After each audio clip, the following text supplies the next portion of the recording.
So top of pool level at this stage, first draft, if you like, is 200 millimeters above the garage slab, 200 millimeters above the garage slab. Now I'll just see how that is in relation to,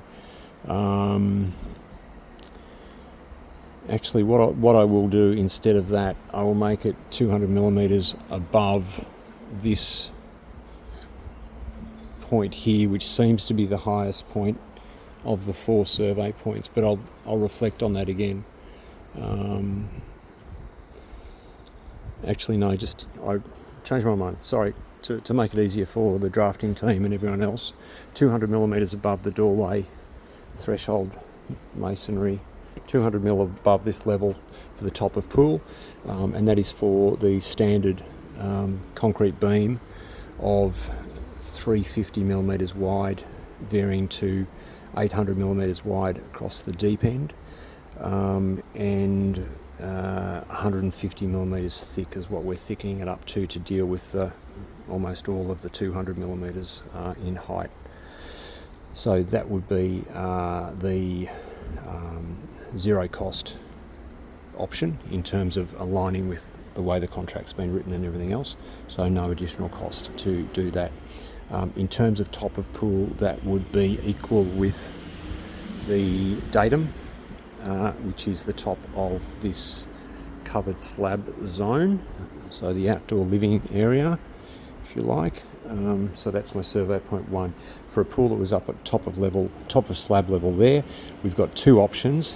One would be what we call the drop edge concrete beam, so like a inverted concrete beam with a beam and a vertical wall around it on all 4 sides, so that you could bring your decking, if you did decking, all the way up to it, or you can bring concrete and paving all the way up to it, whatever you wanted to do. Although if it was decking all the way up to it, it would better suit the existing wall situation where the underside of the brick wall vents is level with the underside of the slab here. So the drop face concrete, or drop edge concrete, it's usually a couple of different names, that's an option. And the other option is a maxi light pool. Now the advantage of the maxi light pool is you'd essentially have the 100 millimeter coping around the top of the pool integrated into the pool shell, and then on the edge of the coping, the edge of the walls of the pool, you can essentially strap timber on and take your decking through. And what I see as favourable in respect of that is, by the time we're at the level here, you've almost got enough fresh air space under the deck to meet the requirements for a standard timber decking structure. I think it's about 400 mil of airspace under the top of the deck.